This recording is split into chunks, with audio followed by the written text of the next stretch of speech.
If I were to tell my girlfriend 5 things that are important to know when you're trying to get pregnant. Number 1, the prenatal vitamin is to help with your baby's health development. It is not a medication that's going to help you get pregnant. The critical building block in the prenatal vitamin is folic acid, and that can help prevent birth defects. So you want to be on folic acid even when you're thinking about trying, so that by the time you start trying, your folic acid levels are adequate. Number 2, if you have regular periods, then we know you're ovulating. Many times patients will say, oh, I've been using those ovulation kits and I'm peeing on the stick, but it's never turning positive, so I'm not ovulating, yet I get my period every 30 days like clockwork. That simply means that ovulation kit isn't detecting your LH surge, but you're still ovulating. Number 3, the fertile window, the best day to try and conceive is actually the day before you ovulate and the first day of your surge.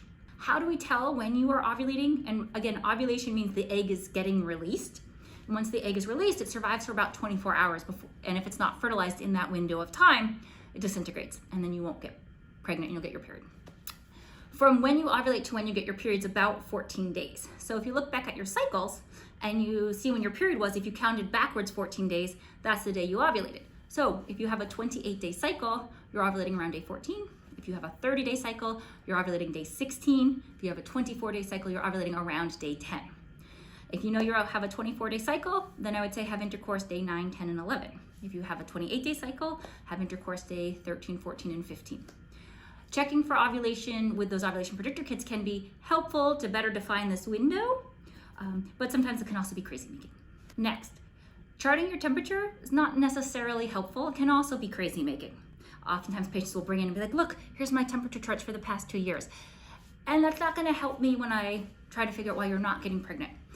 All we know is what the temperature rise tells us is that you've ovulated, because we see a slight, very slight rise in your temperature after ovulation. And that's because progesterone, which is the hormone that is secreted after ovulation, affects the thermoregulatory center in your brain to cause your temperature to rise. So tracking your temperature only tells you that once you have the rise, that you should have had intercourse previously. So I'm not a huge fan of checking temperatures. Lastly, I think we always talk about lifestyle factors and what can you do to help try and optimize your chances of getting pregnant, in addition to make sure you're timing things correctly and taking your prenatal vitamin to help with the health of the pregnancy. So no smoking, no vaping, no cigars, no nothing. It's detrimental to egg and sperm health. If you smoke any kind, even if it's social once a month, stop. No marijuana, also detrimental to egg and sperm health. Stop. Alcohol, limit your alcohol intake to 4 drinks a week or less. There is data that couples who drink more than that, either partner, can affect the time it will take to get pregnant. For women, when you're trying to conceive, once you've ovulated, it's possible that you could be pregnant, so no alcohol after ovulation.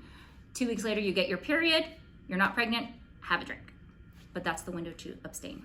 And then try to lead a generally healthy lifestyle. So healthy foods, balanced diet, optimal weight if possible, exercise if you can, just to boost your general health.